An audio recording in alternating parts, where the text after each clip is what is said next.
கிருஷ்ணகிரி மாவட்டம் காவேரிப்பட்டினம் ஒன்றியம் தட்டக்கல் ஊராட்சி ஒன்றிய நடுநிலைப் பள்ளியில் ஆண்டு விழா வெகு விமர்சையாக நடைபெற்றது.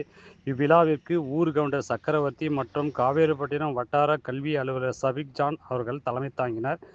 வீரமணி ஆசிரியர் அனைவரையும் வரவேற்று பேசினார். சிறப்பு அழைப்பாளராக நாகோஜனஹள்ளி பேரூராட்சி தலைவர் தம்பிதுரை மற்றும் துணைத் தலைவர் குமார், வார்டு கவுன்சிலர்கள் முன்னிலை வகித்தனர். இந்த விழாவில் மாணவர்களின் பன்முக திறன்களை வெளிப்படுத்திய கலை நிகழ்ச்சி நடைபெற்றது. இறுதியாக மாணவர்களுக்கு பரிசு வழங்கப்பட்டது. தொடர்ந்து பள்ளியின் ஹைடெக் லேப் திறக்கப்பட்டது. விழாவின் இறுதியாக பள்ளியின் ஆங்கில ஆசிரியர் ரவி நன்றியுரை ஆற்றினார்.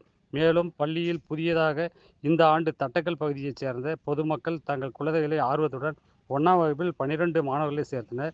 பள்ளியின் ஆண்டு விழா நிறைவடைந்தது. இந்த நிகழ்ச்சியில் பள்ளியின் ஆசிரியர்கள் ரகுநாதன், வீரமணி, நீலமேகன், ரேவதி, ரவி, கோமதி உள்ளிட்ட ஆசிரியர்கள் கலந்து கொண்டு சிறப்பித்தனர்.